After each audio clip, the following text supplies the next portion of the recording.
avoir confiance en soi. C'est ce dont on rêve tous, pas vrai ? Un peu comme si finalement la confiance en soi, ça allait tout changer. Comme si on comptait sur des choses extérieures ou sur des autres pour avoir plus confiance. Et du coup, la confiance est à ce moment-là une condition pour qu'on s'autorise, une condition pour qu'on ose, une condition pour qu'on concrétise nos projets, qu'on soit acteur, actrice de nos vies et non plus spectateur ou spectatrice. La confiance en soi, c'est un sujet qui est hyper vaste et c'est le sujet du jour d'ailleurs. Je vais justement te partager des clés qui sont concrètes, qui sont puissantes et je trouve dont peu de gens parlent pour booster, améliorer la confiance qu'on a en soi parce qu'on le sait, ça impacte énormément de choses, ça impacte nos décisions, nos actions et donc nos résultats.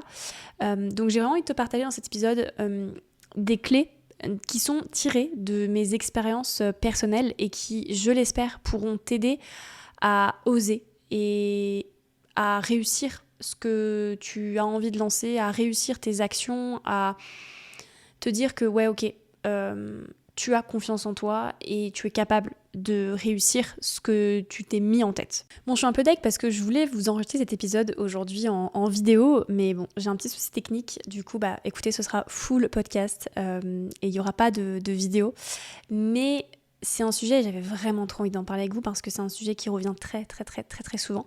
Et souvent d'ailleurs quand je parle à des entrepreneurs sur ok qu'est-ce que tu aimerais faire dans ton business là, c'est quoi la prochaine action, c'est quoi que tu adorerais faire, c'est quoi l'offre que tu adorerais lancer, c'est qui la personne que tu adorerais inviter sur ton podcast, c'est quoi le projet qui te fait secrètement rêver, enfin tout ça. Et à chaque fois on me partage le projet en question ou les rêves en question et ce qui revient toujours, c'est ouais, mais bon, je m'en sens pas capable, je pense que je manque encore un peu de confiance en moi, mais après, voilà, je vais réussir. Et donc, c'est bien parce qu'il y a une forme, d'honnêteté envers soi-même aussi, mais j'ai remarqué que c'était vraiment un sujet central et que finalement, par ce biais-là, on s'empêchait de faire énormément de choses. Et pour moi, la confiance en soi, en fait, je pense qu'il en existe autant de définitions que de personnes, en réalité. Mais pour moi, la confiance en soi, c'est justement d'arrêter de chercher des réponses constamment à l'extérieur de nous, arrêter de constamment chercher la validation des autres, s'écouter un peu plus et miser sur soi, en fait. C'est un peu faire de soi sa priorité, miser sur soi, devenir sa personne préférée, entre guillemets, et ouais, de reprendre un peu le pouvoir. Pour moi, c'est un peu ça. Et surtout, ce que je voulais dire, c'est que pour moi, personne arrive sur cette terre avec full confiance en soi ou au contraire, non, pas de confiance en soi. Pour moi, c'est pas une condition, c'est pas quelque chose qui vous est donné ou non à la naissance, c'est quelque chose qui se développe, c'est juste ça. Et du coup, l'idée de cet épisode, c'est aussi de vous partager un peu, moi, ce que j'ai pu faire, et de mes retours d'expérience et des retours aussi de ce que mes élèves ont fait, etc.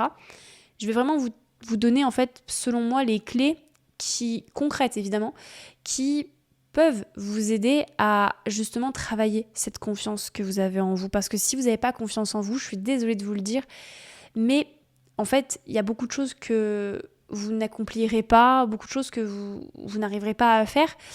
Et surtout, il n'y a personne qui va vous donner de la confiance en vous. C'est super important.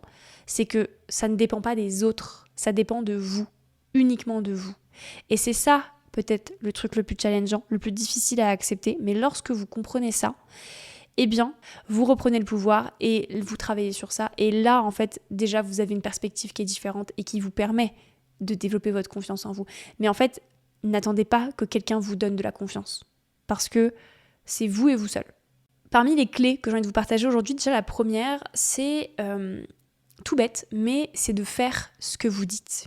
Je sais que parfois on s'emballe, on a les émotions un peu on fire, et donc du coup on se lance plein de projets, on se lance plein de défis, etc.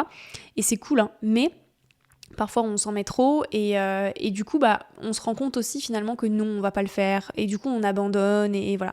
Et on met plein de choses de côté qui pourtant nous faisaient kiffer. Mais déjà, la première chose, c'est essayer de vous dire, ok, peut-être que je me mets moins d'objectifs, que je me mets moins de charges sur les épaules, de projets, de trucs en même temps. Mais par contre, je réfléchis à déjà pourquoi est-ce que je veux lancer ça, pourquoi je me mets ce projet, pourquoi je me mets ce défi, etc. Qu'est-ce que je cherche à faire à travers ça? Et surtout, faites ce que vous dites. Parce que ça, c'est une question de fiabilité. Et c'est une question de fiabilité non pas avec les autres, mais c'est une question de fiabilité avec vous-même.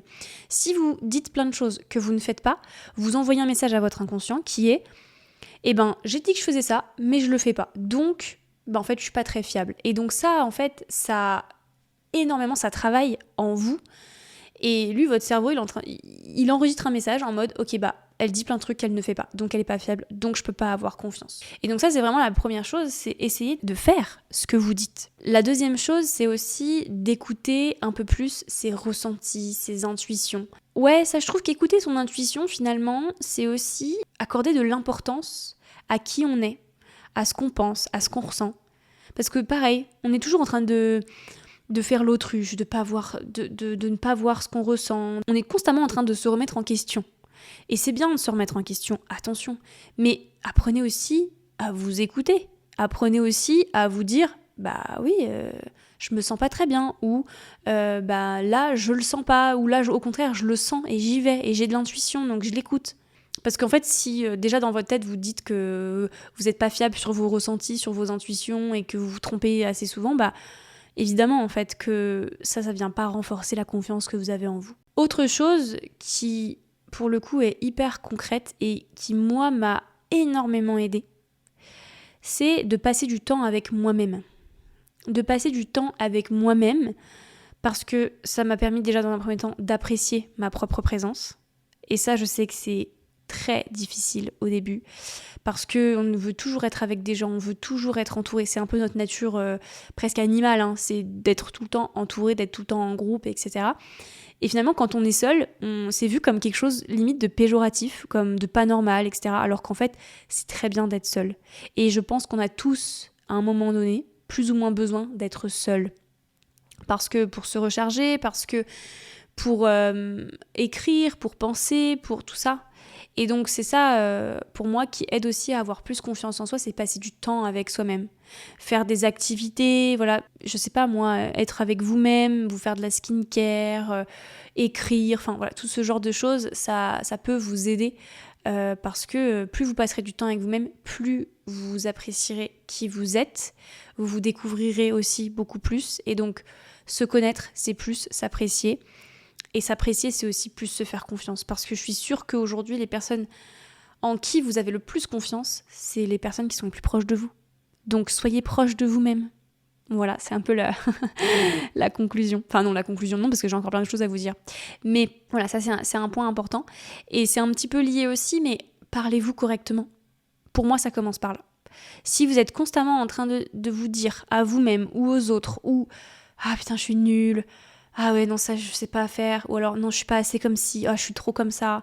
Nanani, nanana. Tout ça, en fait, c'est juste des phrases que vous vous racontez et que votre cerveau retient très bien. Et en fait, il est en train de se dire que oui, lui, du coup, c'est sa vérité. Et donc, comme c'est sa vérité, tout ce qu'il va faire va venir que confirmer cette vérité. Et donc, les décisions que vous allez prendre, les actions que vous allez faire, vont toujours venir confirmer cette vérité. Donc changez de vérité et commencez par vous parler correctement. Parce que c'est nous, en fait, nos propres bourreaux. On est les personnes, je pense, qui nous parlent le pire, quoi. On se parle trop mal. Et en fait, je suis sûre qu'en plus, vous accepteriez pas ça des personnes qui vous entourent. Vous n'accepteriez pas que les personnes qui vous entourent vous parlent comme ça. Alors pourquoi vous le faites ? Voilà, donc ça, c'est vraiment aussi un point important. Et du coup, tout à l'heure, je vous disais de passer du temps avec vous-même. Typiquement, moi, il y a une des choses que j'aime beaucoup, c'est de faire du journaling.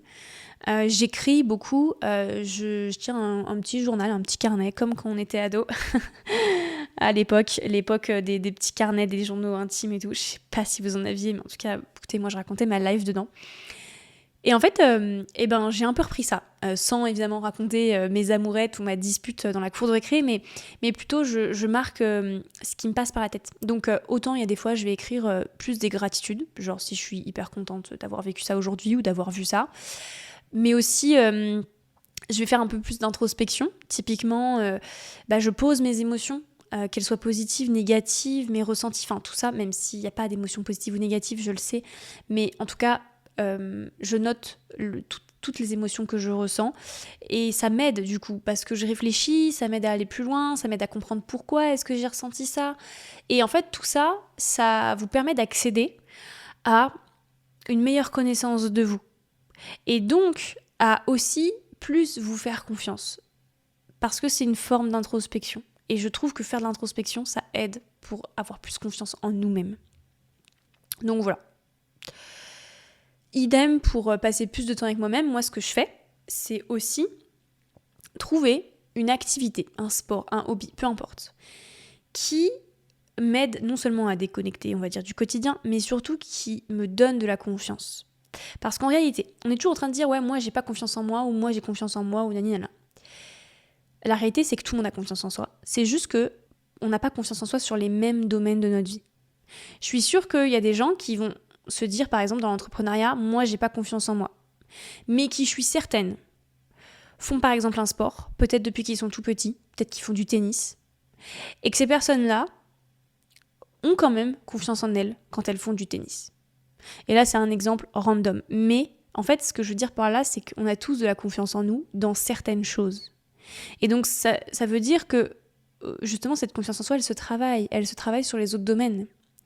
Et donc typiquement, essayez aussi de trouver des activités, des choses, des hobbies, des sports, enfin ça peut être de la couture, ça peut être plein d'autres choses, qui justement vous donnent de la confiance. Pour moi, ça va vous aider.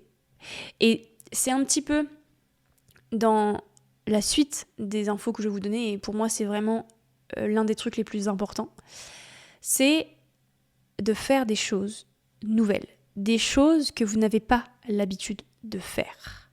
Ça, je trouve que c'est le truc le plus puissant. C'est le truc qui terrifie tout le monde parce que on n'a pas envie d'essayer des choses nouvelles. Enfin, si, on a envie, mais nos peurs nous dictent un peu le contraire et nous font faire 2 pas en arrière en nous disant que finalement non, c'est pas pour nous, ou que non, on va être jugé, ou qu'on va être ridicule, ou qu'on n'est pas capable. Enfin voilà, toutes ces petites pensées parasites. Mais je vous jure que faire des choses que vous n'avez pas l'habitude de faire, ça va vous donner une confiance en vous au max. Et là, je vais vous partager un exemple qui, moi, a été un exemple vraiment pionnier. Et aujourd'hui, franchement, je m'en rappelle encore assez régulièrement. C'est lorsque j'étais en alternance, j'ai travaillé donc, dans un accélérateur de start-up.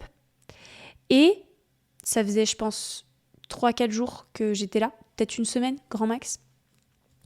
Et donc, je travaillais dans un milieu exclusivement d'entrepreneuriat, beaucoup d'hommes, et donc un milieu de l'innovation. Les startups, c'est un milieu, vraiment, c'est des entreprises particulières avec un business model vraiment axé sur l'innovation, donc avec voilà, plein de choses nouvelles, des technologies, tout ça. Et donc, moi, fraîchement arrivée et tout, bon, je faisais mes tâches comme une bonne élève, hyper carrée, etc. Et puis mon boss me dit, ok, je t'ai pas dit, mais... Et bien là, dans quelques jours, on a des élèves, des étudiants de première, terminale, je sais plus, qui viennent et en fait, nous, on fait une petite conférence sur l'innovation. Donc voilà, c'est pour leur montrer le milieu des startups, etc. Là, je fais, ouais, c'est cool. et en fait, il me dit, j'aimerais bien que tu prennes le micro et que tu fasses une partie. Et là, je le regarde et je fais, ok. J'ai stressé de ouf, j'ai eu peur. Et en fait, devinez quoi, oui, j'avais peur de bafouiller, j'avais peur de prendre la parole, j'avais peur d'être jugée même si c'était des étudiants. J'avais peur de tout ça. En plus, mon boss me regardait, donc je me disais, oh là là, faut pas que je fasse de la merde. Et écoutez, j'ai pris le micro, j'y suis allée. Est-ce qu'aujourd'hui, je suis en mode, est-ce que c'est une expérience traumatisante ? Absolument pas. Et en fait, ça m'a aidée. Ça m'a vraiment aidé à prendre en leadership. Parce que je me suis dit à la fin, ok, t'avais peur, mais tu l'as fait, t'as réussi. En plus de ça, il y a de grandes chances que finalement les élèves qui t'ont écouté, dans 2 jours, ils ne se souviennent même plus de toi. Mais toi, t'as dépassé ta peur, tu l'as fait, et en fait, juste, tu vois, t'es capable. Et j'avais un sentiment de fierté assez ouf, et où en fait, là, direct, j'ai eu un shot de confiance en moi. Et donc, je vous dis ça pour vous illustrer le fait que si vous faites tout le temps les mêmes choses, que vous faites tout le temps les mêmes actions, mais que vous vous avez l'impression que vous vous auto-sabotez, que vous n'arrivez pas à aller plus loin sur votre confiance en vous, qu'il y a encore plein de freins, plein de blocages, etc. En fait, bravez ça.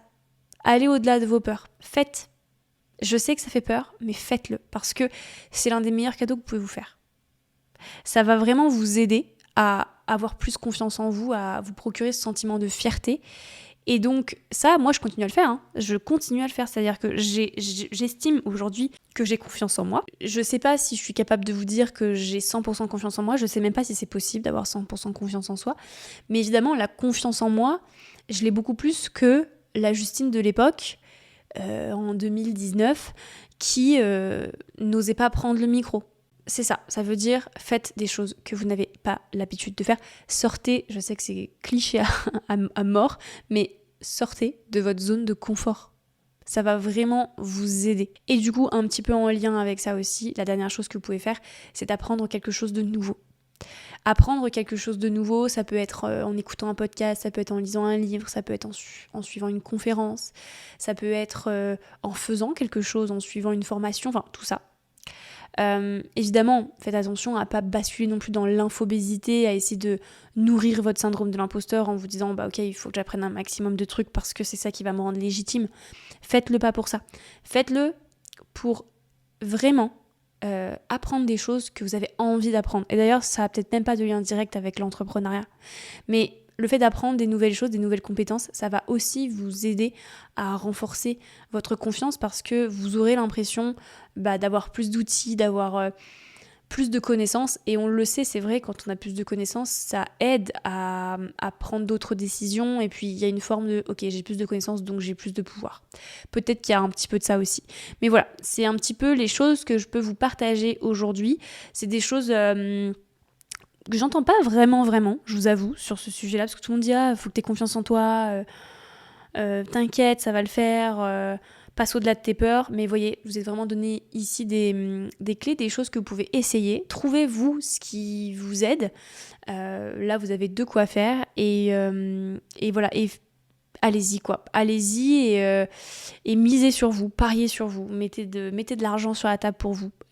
Et faites de vous votre priorité. C'est, je pense, la clé la plus importante qui va vous aider aussi à développer votre confiance en vous. Voilà, je vous ai partagé tout ce que je pouvais vous partager, en tout cas actuellement, sur la confiance en soi. J'espère sincèrement que cet épisode il vous aura aidé. Et surtout, comme d'habitude, c'est toujours cool d'écouter des podcasts, et vous avez raison, mais passez à l'action. Parce que ce que je vous ai donné là, c'est des clés, c'est des choses que vous pouvez expérimenter. Et donc s'il y a quelque chose que vous aviez envie de faire, peut-être que c'est justement ce signe, aujourd'hui, à travers ce podcast, de faire cette chose, de tenter. Donc voilà, de passer vraiment à l'action, ça c'est vraiment le truc le plus important quand vous écoutez les podcasts. Et en tout cas, moi, il n'y a rien qui me fait plus plaisir de recevoir des messages de votre part en mode « ah tiens Justine, j'avais peur de faire ci, mais je l'ai fait quand même et regarde ce que ça a donné, waouh, je m'y attendais pas, c'est incroyable ». Et voilà, ça me fait trop plaisir, ça me nourrit, donc... Écoutez, j'espère recevoir des messages comme ça après cet épisode. En tout cas, j'espère qu'il vous aura plu et moi je vous dis à la semaine prochaine. Merci d'avoir écouté cet épisode jusqu'au bout. Si tu l'as apprécié autant que moi, n'hésite pas à lui donner un petit coup de pouce en lui attribuant 5 étoiles sur ton application d'écoute préférée. Et si tu veux vraiment me faire plaisir, laisse-moi un petit commentaire ou partage cet épisode si tu penses qu'il pourrait aider quelqu'un. Merci, c'est grâce à toi que le podcast pourra impacter encore plus de monde.